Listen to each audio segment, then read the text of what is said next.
Genesis chapter 26. There was a famine in the land, direct from the only one that had occurred in days of Abraham.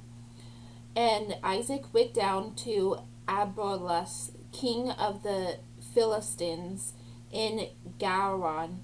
The Lord appeared to him and said, "Do not go down to Egypt, but camp in the land wherever I tell you. So sojourn in this land, and I will be with you and bless you. For to you and your descendants I will give all this land in fulfillment of the oath I swore to your father Abraham. I will make your descendants as numerous as the stars in the sky, and I will give them all these lands. And in your descendants all the nations of the earth will find blessings." This became Abraham's obedient.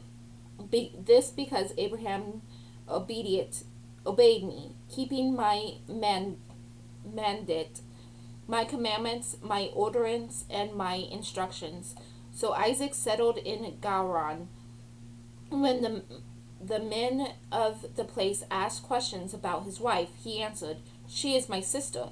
He was afraid that if he called her his wife, the men of the place would kill him on account of Rebekah, since she was beautiful.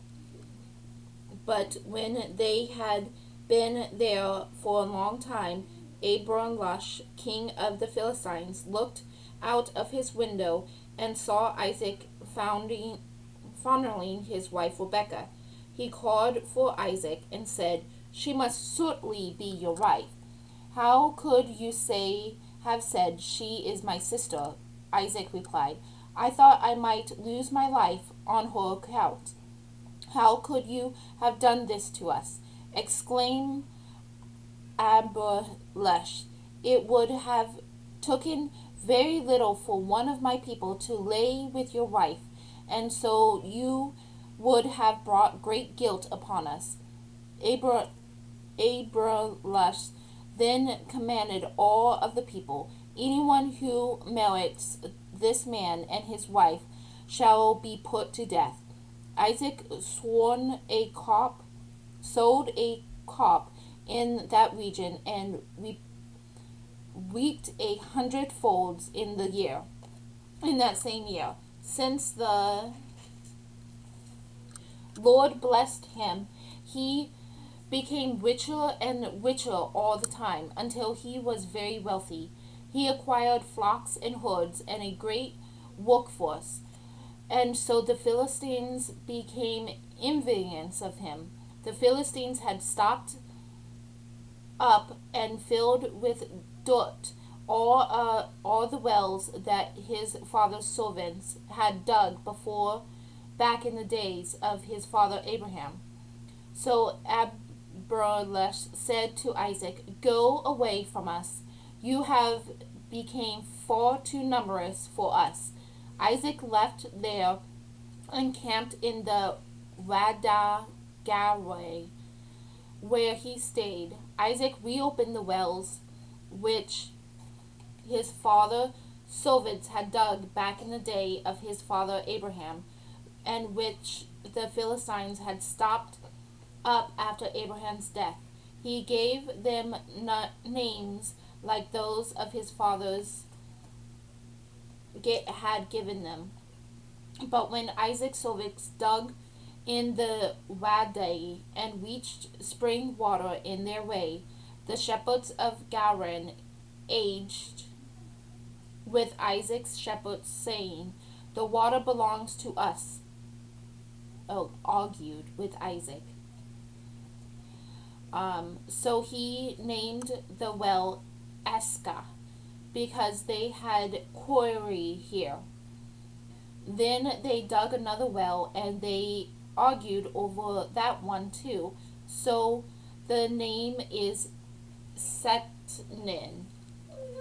So he moved on from there and dug still another well, but over this one they did not argue.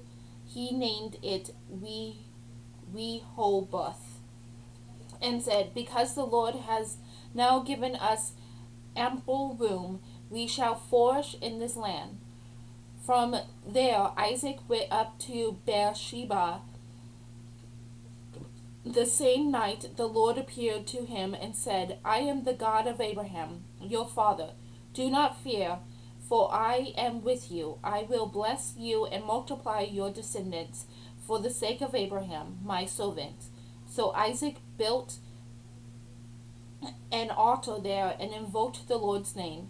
After he had pitched his tent there, Isaac's servants began to dig a well nearby. The Abielites came to him from Gerar with Azeth, his counselor, and Phicol, the general of his army. Isaac asked them, why have you come to me, since you hate me and have driven me away from you? They answered, we clearly see that the Lord has been with you, so we thought, let there be a sworn agreement between our two sides, between you and us. Let us make a covenant with you. You shall do no harm to us, just as we have not maltreated you, but have always acted kindly towards you and have let you depart in peace.